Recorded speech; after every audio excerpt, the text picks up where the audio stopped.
Welcome. Did put a few videos up on the group over the week, and I kind of use this for I documented what I'm doing for myself for 2020. And I've always heard about the 80-20 rule. I read about it. I understand it. It's basically that 80% or 20% of your activities will drive 80% of your results. And I think Brian Tracy, those two videos that are on in the group, Brian Tracy's a long time sales. Anybody that's been in sales for a while knows who Brian Tracy is. He can get a little bit or a little dry sometimes. He's a little funny old guy, but his concepts are well rooted in practicality. So he's your kind of go-to goal setting guy in the sales world. So what I did is, and what I'm going to kind of walk through is just, and what the end goal is driving managing your business by your calendar. But what do you even put on your calendar? So we all have different goals and different activities, and we do things differently based on what our business is. So I'm just going to kind of walk through what I did as far as trying to figure out what to focus my time on. So real quick, what I did, and this isn't all inclusive for me, it was just going through basically thinking of all the different activities that I do to run my business. Now, some of this I do have, for full disclosure, I do have a virtual assistant that does some of this for me, but I consider our activities as a business together. So what I'm doing is thinking through how to best use her time and how to best use my time so that we can really accomplish that 80% of the results. So some of the things on here, I won't go line by line. This will all be available later, but if it's small, sorry, I don't know how to make it bigger. Product listing, product listing generation. So what that means to me is writing your title, writing your description, making sure your images are well done and presentable and look good for the product that you're selling. Fulfillment, actually filling the orders, keeping track of records. That's a big one right now because of taxes. Forward planning, how do I want to grow my business? What do I want to accomplish? How am I going to do that?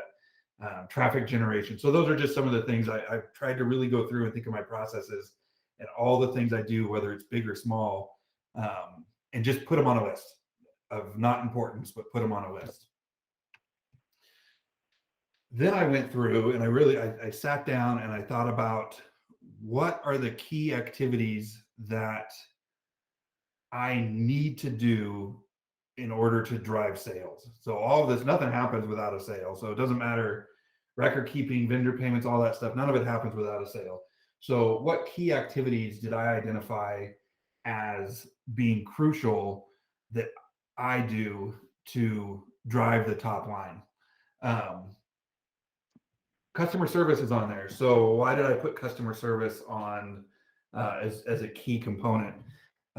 Often customer service stuff, if it's left untouched or for me anyways, if I have a customer complaint or something, it can really grow to a bigger issue and to an issue that can take a lot more time if you don't handle it quickly and put it as top priority. These are the ones that are paying our bills. These sending me to Disneyland. So customer service, not in the sense of fulfilling orders, like routine stuff, but if somebody has a problem, somebody has, wants to process a refund, all of those things I think are important to put first or in the top group. Product research for me is a big one. That's, having the right product. So these things in red is what I identified as some of my top priorities. The things in green are not of any less importance, but they might not drive the top result quite as much. Now, this is my opinion. This is what I think. Everybody's going to have their own what they feel drives their business the most. I think I really struggled with forward planning. I would probably, after redoing it, put that on my main list. Um, Maybe not uh, devote as much. That one I'm still struggling with. So, um, and then the yellow things, or the yellow activities, are your tasks, the routine run of the mill tasks. And what Brian Tracy talks about is we often procrastinate or put off these things. The forward plan, it's hard, so it can always, it's not a necessity to get the job done. um, and so we tend to, I know I do, if the task is hard, I procrastinate on it. So but yet it's one of the most important things to really drive your business. Product research for me, it's not, I have it down to where it's a data driven. It's really just kind of going through the motions and checking the boxes. It's not exciting for me. It's boring, but I can really. That's what drives it. If I don't have the right product, nothing happens. So it's important for me to make sure and do that job well. I like doing fulfillment. I like sending orders to customers. I like fulfilling the orders to customers. But again, that's something that can really be automated, or it can really be automated or at least streamlined. It is a high priority. It doesn't need to be done every day, uh, but it doesn't necessarily, for me, anyways, it doesn't necessarily have to be the most important thing for me to accomplish that day. It has to be done, but it's not necessarily the most important. So this is kind of how I broke them up to must complete, will complete, and then what I'm going to look to automate. Um, there's a bunch of different methods. Tim Ferriss has the 4-hour work week, and I listed uh, at the end of my little presentation here. I listed a resource. It's kind of the Cliff Notes version of the 4-hour work week. It's a play on words because it's not actually where it doesn't really teach you how to work only 4 hours a week, but it teaches you how to automate and outsource and delegate as much as you can, so that you're focused on the activities that really drive the top line. I included, there's a really good article on using the 80-20 rule for goal setting. It's more for goal setting versus activity planning.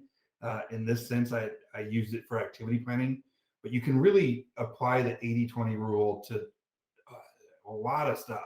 I mean, I look at all my listings that I have. 20% of my listings drive 80% of my revenue on average. It's a little skewed, but in general, that's how it works. And then I included a resource for Parkinson's law. If you haven't heard of Parkinson's law, it's a really interesting phenomenon that is replicated over and over and over. That given a certain amount of time or space, we as humans will fill that time or space. So if we give, I see Marilyn nodding her head. If you give yourself an hour to do a job, that job will take an hour, whether that job is a 10-minute job or not. It's just the kind of how we are as people. Have you ever filled a U-Haul moving truck? They're always full, no matter what size. I know I'm being, talking in general here, but if you're filling up a U-Haul truck, you're gonna fill it up. It's always gonna, I don't know, for me anyways, when I'm moving, it always gets full no matter what size, U-Haul I get. If it's, I'll get an oversized one because I don't want to have to, try to pack it all in there. And it turns out it still gets filled up with space. So if you look at our craft, my wife and I's craft room, it's full, just absolutely filled with stuff. So anyways, if you get a chance, read about Parkinson's law. What this relates to is having it on your calendar is really thinking about how much time do you actually need to get the job done. If you go with the Outlook default or Google default of an hour per activity, then you're going to take an hour to do that job. If filling orders, if you think if you allot an hour to do it, in general, except if you apply a lot of self-discipline, which I do not have, I'll fill that time. I'll fill that time with, diddling around or doing something that's not as focused as what it should be. So this is an interesting read. I like reminding myself of Parkinson's law from time to time. And that's really about it. So I'll open it up for comments, questions, critiques. Well, it's it's probably a silly thing, but having been banned from Marketplace several times, I find the first thing I do every morning is enter my tracking numbers.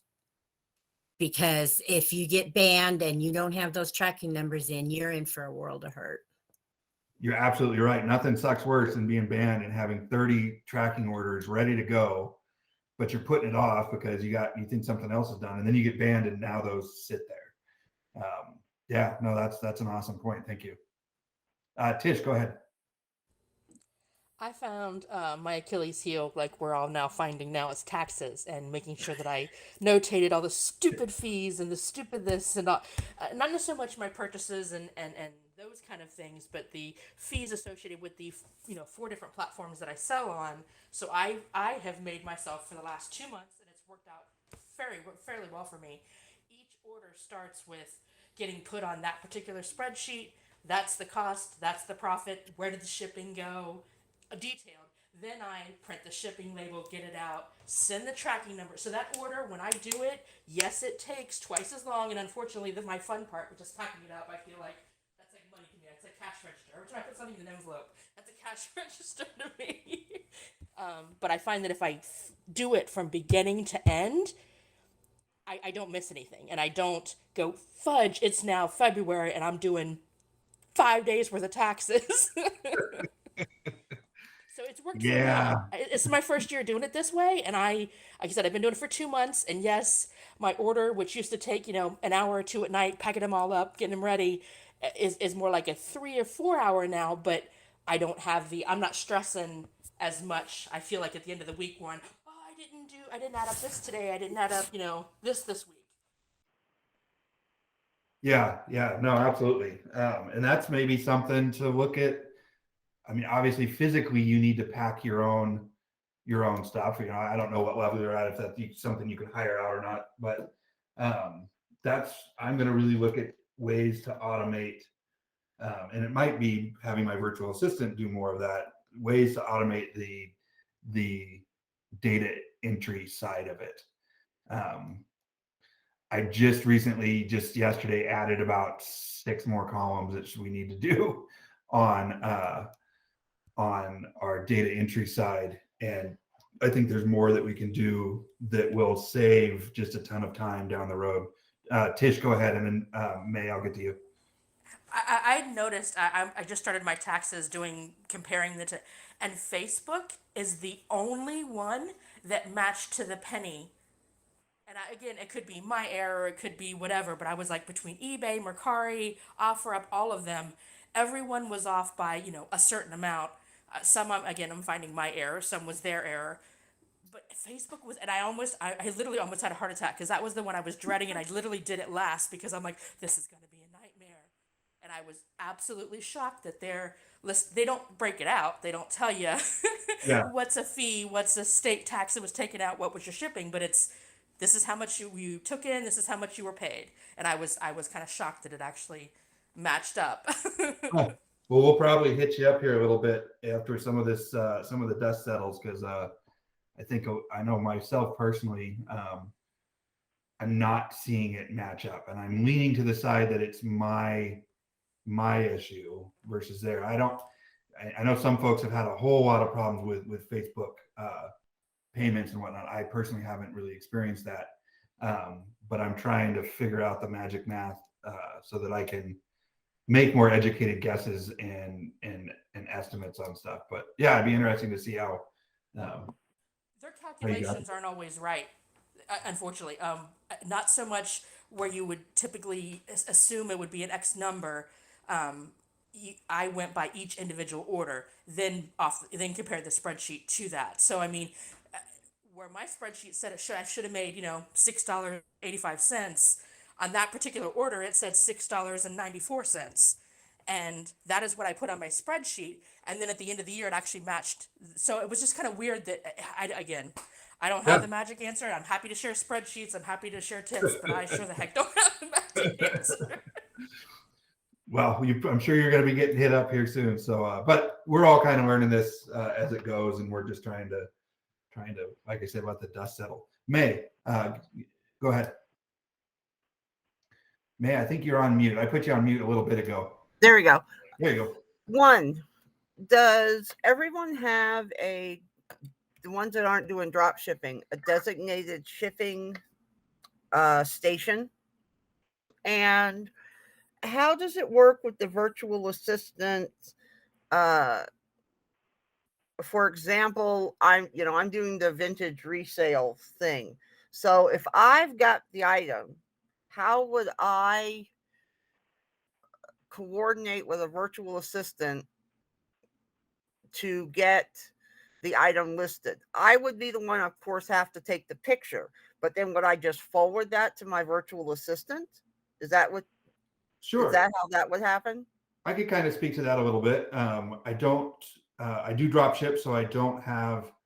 I could definitely kind of forecast what my thoughts would be on how to do that. Let's take a look at your first question first, and we'll let some folks talk about that. I don't have any insight on shipping stations. Anybody have some insight on shipping stations? Tish? Shipping, what I personally do is I use Facebook shipping as well as Pirate Ship because it doesn't charge a fee and you do get a discount. And I created a little spreadsheet that I wrote down. I have to update it because now they offer UPS and I haven't gotten around to updating their UPS, but I have a little spreadsheet that says, under 4 ounces. And I assume that it's going to go, I'm in Portland, Oregon, and I assume it's going to go to New York. And so I have a spreadsheet for 4 ounces, 8 ounces, 12, 16, 1 pound, 2 pound, like that. Yes, it's going to vary slightly, and most times you'll make just a hair on it, but you can't, there is no one stop for shipping. You have to, unfortunately, look at everyone and pat it. Make sure that you're weighing your box. Make sure that you're using the right size box. If you use a small box and it's 6 ounces different, it doesn't seem like a lot, but that could be $2 to $3 if it's a pound. Yeah, and I'm so not definitely, I'm not too far off from you, so I'm in Montana, so it would be almost identical. yeah, I would grab a New York zip code, jump on a pirate ship, and same with your Facebook. The next time you're doing your listing, what does it cost you if it's 4 ounces, 8 ounces, that kind of, and write them down so you can just glance. Yes, you're going to be off a little bit here and there, but for the most part, that's going to be a good gauge for you for shipping costs. I can't help it all with virtual assistant. I don't have help, Marcus. I'm complaining. I want help. Well, I'm working with my virtual assistant to get her some skill sets that can be cross utilized with folks that are reselling and that also don't want to allow access to their Facebook. So I'm putting some things together on that. May, as far as your question for using a virtual assistant, so what I do with mine, so she's great. I worked with her since April of last year, I think, so quite a while. She grabs she works, she's in the Philippines, so she works at night, so it's offset, which is great because then we're basically working almost 20 hours, 20 hours a day. So as the email comes in, because every time we get an order, whether it's in my shop, on Facebook Marketplace, used to do a little on eBay. I created a Gmail account that she had access to. So it was a separate Gmail account. Do it up there. And I forwarded all those emails that come into that account. So she saw everything that came as far as a new order, but she didn't see my invoice from something else that I didn't, or my email from my grandma or whatever.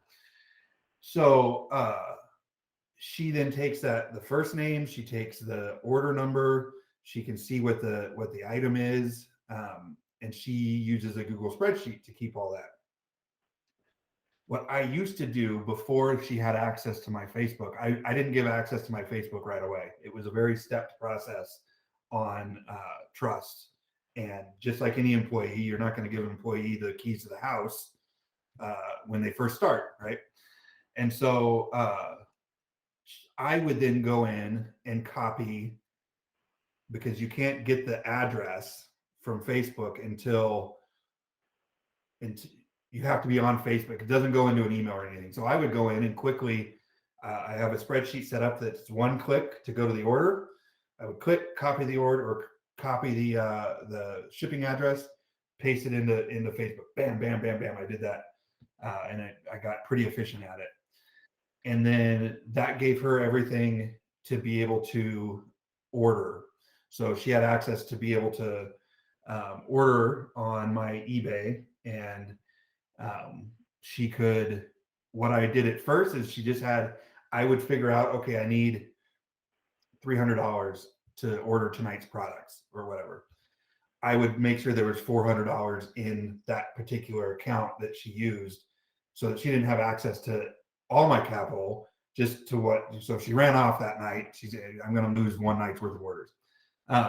Now she has access to be able to access my Facebook profile, and she does that using software called AnyDesk. And so at night she can log into my computer, and it's a remote desktop, and she can process everything. As far as doing it for, I mean, you could even probably if you got your system set up, you could even wake up to your shipping labels printed, right? Or at least the data entry side set up. So obviously the more access you give them, the more they can do. But yeah, I'm working with her on ways to be able to help folks that sell physical products, so that you can utilize, because usually the going hourly rate for VAs in the Philippines is anywhere between $2.50 to $4 an hour, and that's what my research has found is a not a livable wage, but for that skills, for that like office assistant type wage, that would be considered minimum wage or above minimum wage for that type of skill set. So, but it's definitely nice to have it, especially on the data entry side. I don't like doing it. Some people love it. Some people love to get in there and make it look all nice and clean, and I don't. And I don't. When I started all of this, it was around the premise that I only have a couple hours a night to do this. So how do I scale with a couple hours a night? You know, I had to figure out a way when I couldn't process 40 orders a day, 30 orders a day. So I had to cut into my own profit to Marcus. do it that way. Hey, Lisa. So, Hey. if you're on your spreadsheets, and I don't remember her name, but the lady from Oregon, I can't remember. I'm sorry, I'm terrible with names. Tish. So somebody buys a widget and the shipping is $5. They're paying the shipping. Are you still recording the cost of the shipping, even if you're not paying it? On my spreadsheet for Facebook orders, I have a line that is, I call it shipping paid to Facebook. And if shipping is paid to Facebook, meaning I don't even touch it, it goes on that so that my profit reflects what I actually get from Facebook. If I'm used Pirate Ship, I do not include it in that. I cheat. Pirate Ship gives me a beautiful spreadsheet. I just print it out. I don't ship anything on Pirate Ship that isn't business related. So to me, that is an expense. It's done. I just tweak it and make it look pretty, but they calculate everything for me. So yes and no. I don't include it on my particular spreadsheet for it because I have a spreadsheet that every tab is a different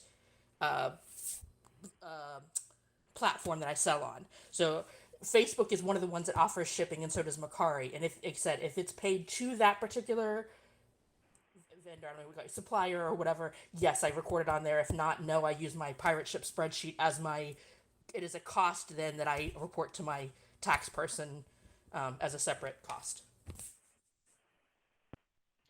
How I've thought about it is, for Facebook provided shipping, is they're escrowing your money. So you're still paying that shipping, but Facebook is just processing it on your behalf. So if the customer, if it's $5 USPS shipping or whatever, the customer pays that, right? So they pay the price, they pay the shipping, and they pay their sales tax. That's the total, right? That's what's going to show on your 1098 that we're all getting now. And that's why we're wondering why it's higher, because that's the amount that Facebook processed through their payment processor, PayPal. So then they hold all that money in a little escrow account for that item, for that order, right? If you think about your home escrow accounts and all that kind of, they pay for shipping out of that escrow account on your behalf. They pay for sales tax. They remit the sales tax out of that escrow account. They take their fee out of that account, and you get everything else. You're still responsible for that top amount, that top level amount, whatever the customer pays. That's what they're processing. And I'm just now today I've been doing this all, for a while now, having that kind of put together in my head. And I'm going to qualify it as I'm some internet guy that you shouldn't listen to about this. Speak to your tax person.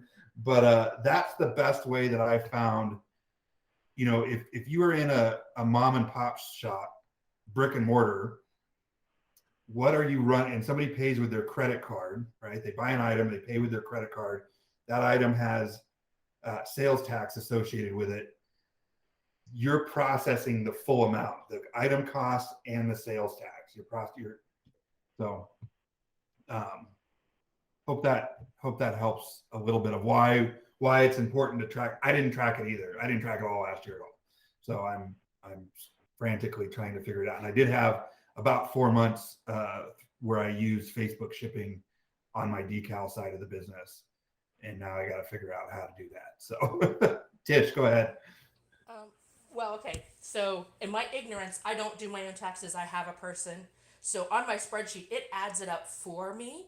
So in the column of this is how much Facebook took in for me, this is how much Facebook paid me, also is the column of this is how much fees I paid, this is how much shipping I paid, this is how much taxes they paid for me. My accountant may very well be doing it their own way, and I am not a tax person. I don't even pretend to be.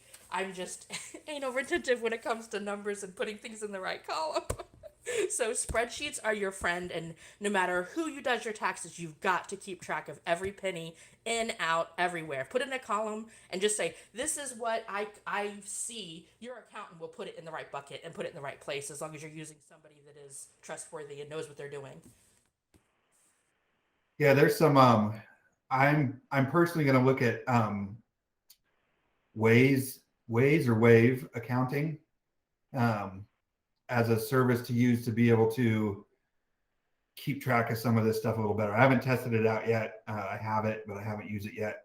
And that's something that I'm going to give my VA access to be able to classify my expenses. I have subscription expenses. I have, I got to pay my domain fees, my hosting fees, all this stuff that I thought, I'm just going to keep track of it, but it's not organized very well. And so I know QuickBooks is great. Everybody uses QuickBooks. But I want to give my VA access to be able to categorize some of this stuff, so that anything that then is not categorized at the end of the week or the end of the month, then I can go in and make that executive decision of what it should be. But, again, 80-20, probably 80% of the transactions in my account are routine and can be categorized without, if not automated with the accounting software, can be automated or done through the VA Tish. On that, an easy way to help you to keep track of your stuff, even if you don't use a spreadsheet, you can just give all your generic information to a tax person. It's going to cost you out the yin yang if you don't separate it out and put it in the right buckets. But if you just get a separate account, checking account, savings, well, not savings, but a checking account, a prepaid debit card, something, and just use that for all your expenses, your shipping labels, your purchases, whatever, that will help you so much. Because I know I still am guilty. I'll just grab a credit card order and go, dang it, I should have put that on the, just make sure that you use a certain account. That will help you so much. And again, If you can take the time and do what he's saying and putting everything in the right bucket, it will save you money from your tax consultant. But you also can just say, here's my numbers, help.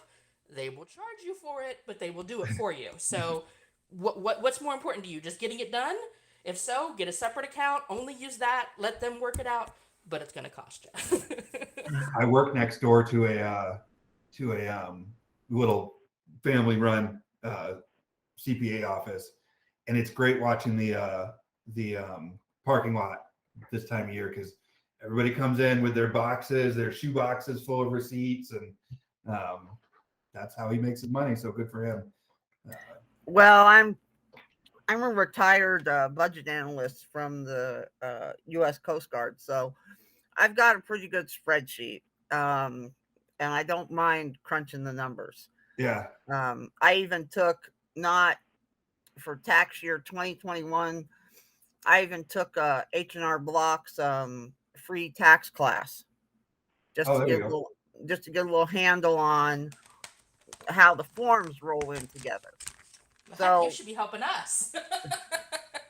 well, there's still no rhyme or reason to the IRS, in my opinion.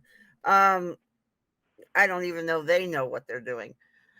So I mean, I've got a pretty good handle on how to record it and that kind of thing. The issue is kind of weird in how I do things, or that's not really the right accuracy. I've got a partner. He's got storage units, and Montanans typically are very to a point anti-government. They're like, I can do what I want with my land. Montana, the foundations of Montana's constitution are back to 1820, and it's my land. I can do what I want. So that sort of just sort of permeates down through everything that they do, especially the native Montanans. So he buys storage units, and he's very good at it. He's done it his whole life. Everybody knows him in small towns. They call him. He gets them for next to nothing. He one time bought a storage unit. I said, Kelly, how much you pay for that unit? He goes, $200. He had one of those, round 5-gallon water jugs. We cut it open and counted it. He had $4,000 in it. Who loses a storage unit for $300 and there's $4,000 of cash? I don't. It's just weird what you find in them. So he brings all these little things to me that he wants to be sold, like, see, a little belt buckle, and I like doing the research.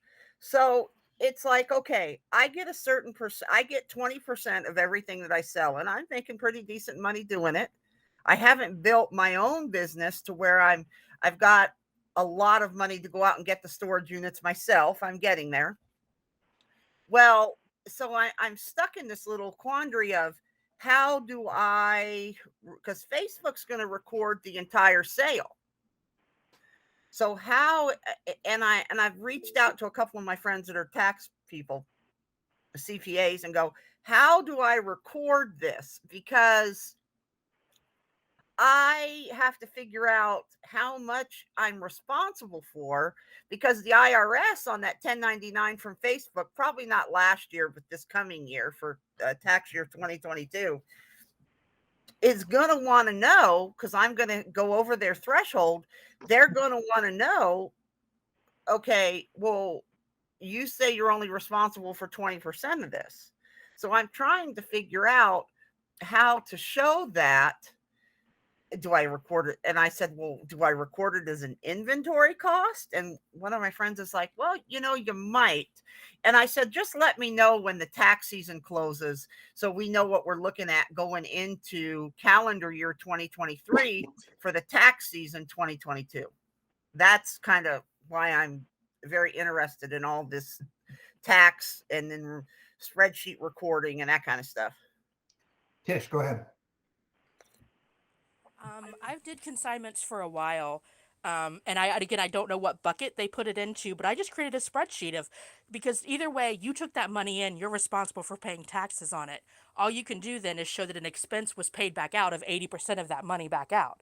So It may require you to be a business and do a 1099 to him. That is all tax questions, but just show it as amount paid out. And show it as and they'll tell you whether it's an inventory expense or whatever, but just show it in your spreadsheet. I took X amount in, I paid X amount to so and so, and you need to show where you paid so and so. I wouldn't pay so and so cash. Make sure it's a transaction that can be shown paid out. You can pay cash, but write a receipt. But again, what bucket to put it in, that's a tax question. But all you can do is just show that it came in and went out. That's all you can do. It is an income, period. You may not be taxed on it if you show that you gave away 80% of it. Yeah, and I've got a ledger. He's old fashioned. He still has a flip phone. And he's not the only one that I know. No, don't laugh. He's not. I know a lawyer who is, his title goes something like Deputy Chief County Attorney, and he's still got a flip phone. This is Montana. So my story, Kelly likes paper.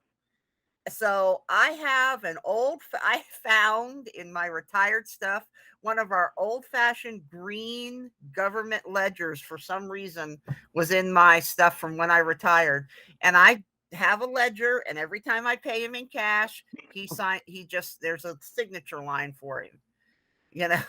That's probably better. One of the things that I learned when I was doing HR, I wasn't HR, but it was employee documentation, and I had never heard the word contemporaneous before.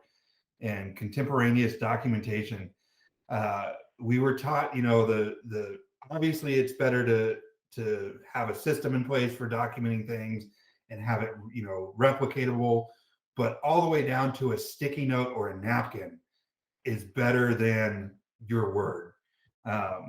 So yeah, I don't think there's anything wrong with a ledger as long as it's easily, you can make sense of it. And Marcus, he's comfortable with it. So, yeah. I mean, they're old fashioned. I mean, he's tried to get me every time. And it's like, I'm going to see Kelly. I'll be right back. I tell a friend of mine, they're like, no, you're not. And I'm like, I'm not getting anything from Kelly. I swear to God. And they're like, you come back and the back of the station wagon's full. That's just the way it's Montana. You just got to go with it. Yeah. He always said, well, can you give me an inventory of what you've got? And I always tell him yes. And finally, the other day I said, Kelly, you're huffing glue. I said, you know that I do a lot of things. If I'm going to inventory it, I might as well list it. And you know that I have certain days I do that on. So you're not going to muddy up the water in my schedule. And he's like, okay. Well, that lines right up with what we're talking about. Well, it goes back to that thing. Once you develop a working trust, and he had some people he'd gotten burned on selling things for him, and we've developed a trust over the last 8 months, and he doesn't ask those questions too much anymore. He understands that I'm not going to cheat him, and he understands that you can come over anytime you want, but that's one thing you're not. If you want an inventory of what you gave me, you doggone well better do it yourself. So we've talked a bunch about taxes. I expected that to come up, and I'm sure there's going to be lots more discussion. Lots more discussion about taxes as the weeks go on. Anybody else have anything that is off topic, off taxes? Anything that you're working on this week, or questions, or silly stories, or whatever? Cody, go ahead. Cody. Oh yeah, sorry, just unmuted. Marcus, I was going to ask you how do you personally do product research? What's kind of your method? Sure, that's a whole quest, or a whole probably series in itself, that I wouldn't be able to organize myself very well. I typically use eBay as a supplier. And so what I look for I use Zeek Analytics. Zeek Analytics is really powerful for doing research on eBay. Even if you're not buying from eBay, you can use eBay as a model kind of for what sells well, right? And so I typically just try to find an item that I I think about seasonality. What are people buying right now? I try to as much, although I just had some Christmas stuff sell the other day that I forgot to take down. But I think about seasonality in holidays and events that are coming up that also account for shipping time. So, I factor 2 weeks for shipping time, even though that's a little long. So obviously I can't be selling something right now that's for Valentine's Day. That was, 5 weeks ago. And then I just look for an item that you can't just go into Walmart and buy. I like to stick with low value, high quantity versus high value, low quantity. So I'd rather, because I can process orders at a lower hourly rate than someone else maybe. I utilize my VA's time for that. So I look for items that are undervalued.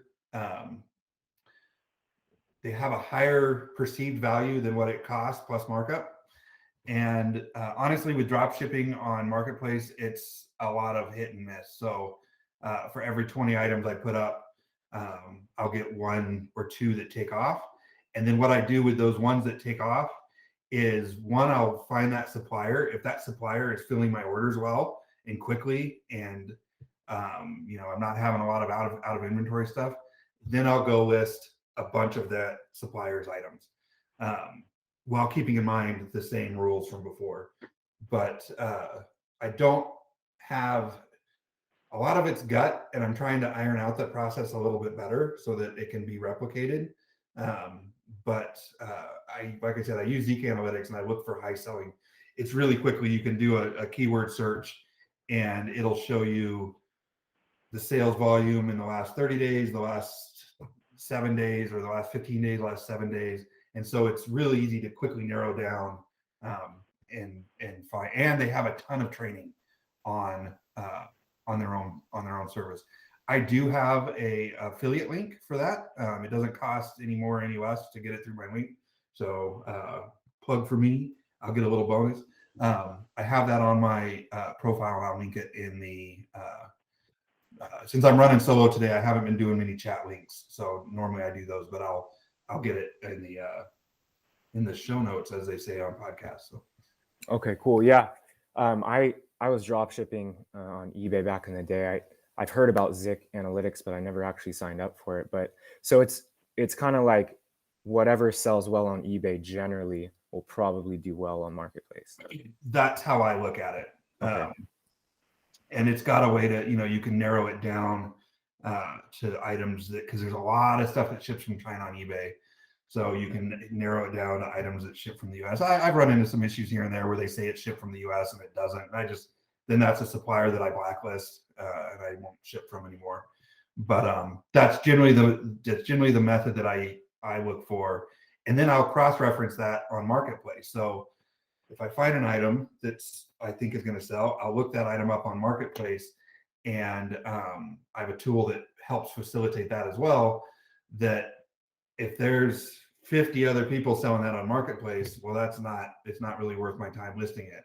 So I look for ones that only have anywhere between like less than 10, and I look for some people ask for some ridiculous margins. So if I can undercut them and still make a decent margin, my margin, then I'll do it. I don't care. I know people say, well, you should sell at the market rate. No, if I can make my margin that I want to make, then I'll do that. But sometimes you find an item that there's 50 or 100 people selling that same item on there, same front picture and everything. And so I just won't list that item then. Could you also post the link to that tool that you use? Sure. Yeah. So I know that was discussed quite a bit. When was it? The one I missed. The Sunday time. Yes, and we're also going to be doing an interview with the developer of that tool. So it's called Hexalister. And yeah, so on that, I have about 10 minutes. If anybody has any questions on Hexalister, I'd be more than happy to answer them. It's a tool similar to what are the other ones? I don't even know the other ones anymore. Z Drop. No, I don't know. Maryland. What's the FBM other? Fox, FBM Fox and um, Z Drop. yeah. So if anybody has any questions on that, I'd be more than happy to ask it or go over it as well. Maryland. Do you know if Hex Lister does automatic repricing?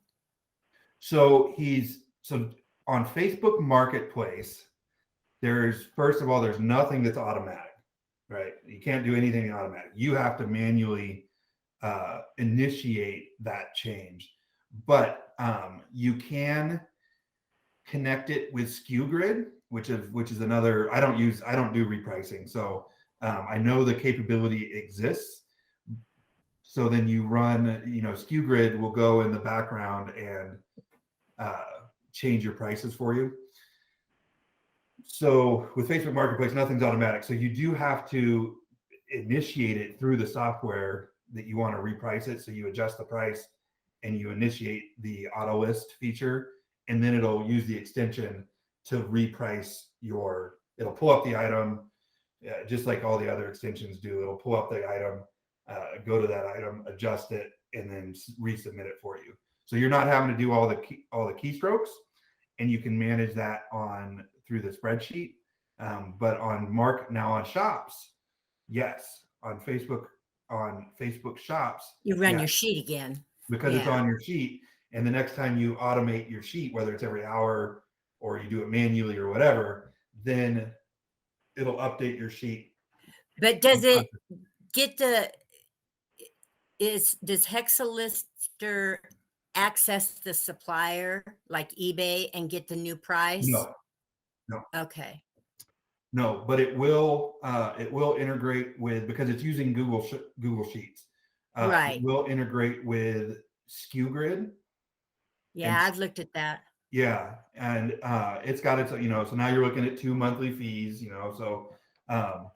but SKU Grid is pretty powerful as it goes through and it scrapes whatever you have it set up to scrape, and it'll update your sheet then, and then now you have a price to either manually update it on Marketplace, or it'll auto update on shops. So, but no, Hexalister itself does not, as far as I know. I don't use that service. I don't use that part of it. I don't carry it. I wait. I do what I probably shouldn't do. I wait until my VA tells me that I'm not going to make any money on that sale, and then I tell her to adjust the price. I take a loss, or because I don't do high price items. I don't do I'm not selling $100 items. Yeah. I can afford to either take a break even or a loss as a lesson. We've just had so many problems with stock being out or price changes. It can take you hours a day. I mean, Yes. we had 1,000 listings up, and it was virtually impossible. Yes. Yeah. I try to run about 300 to 400 listings. Yeah, we've pared down. Yeah. Cool. Any other questions on Hexalister? And like I said, we had it planned for yesterday, but he needed to reschedule. And so it might be a week or so until we can get that. But Lisa and I are planning to interview and chat with him. And we're also, I am working that survey that I did in the main group last week or the day before. That's with another developer of an extension. And his focus is, so most of these extensions are focused on drop shippers. There's very little focus on resellers. And so both of these developers have determined that there's a need for some automation, or at least some automation help for resellers. And so they're both looking at how to help fill that gap a little bit. So hopefully some good stuff comes out. And they both, I know Twan, the developer of Hexalister, he's very, very focused on making sure that and I know why he does it. It's a great business. He makes sure you're trained, that you understand it. He has good tools. He'll work with you one-on-one because it's a subscription-based service. So he wants you to keep that subscription, not try it for a month and get frustrated with it. So It is more advanced than FBM Fox. I like to correlate it to, if you worked at a hospital and somebody developed a piece of software for that hospital, it's not going to look pretty, but it's going to work really well. Hopefully it should work. It's going to work really well. And it's got the features in there and it works well. I use it every day. All right. Anything else? All righty. Well, we will wrap up. We got a couple minutes to spare. I am got another meeting here in just a minute, and then off to my day job, I think. So, Marilyn, you had one more question or comment? We were talking about going back and figuring out the previous Facebook tax that we had not logged. Yeah. And I did some calculations, and it turns out that it averages out to like 6.5%. Across the board. So if you averaged all your orders, yeah, that's probably, to be fair, I'll probably go like with a 6%. Oh, wait a minute, 6.25%. There you go. Yeah. So that's averaging out across states that have bought from you. Do you know how many orders that averaged out, or how many orders you figure that out across? No. That's okay. That's fine. I mean, that sounds But about, what I did is I just took one of my sheets did have the breakout of the tax. So Yeah. I just took that amount for the amount of sales that reported and figured it out from that. Sure. Cool. All righty. Well, that's probably what I'll go with. I am starting to keep track now, so I will also have Me too. I can look now and do an average of what it is today. So, Yeah. Cool. All right, folks. We will. Okay. I'll put out some show notes. Lisa will put the video together. It'll be available for to rewatch or and have the presentation available as well. Appreciate it. Thanks, See ya. Marcus. Thanks, Marcus. Bye, everybody.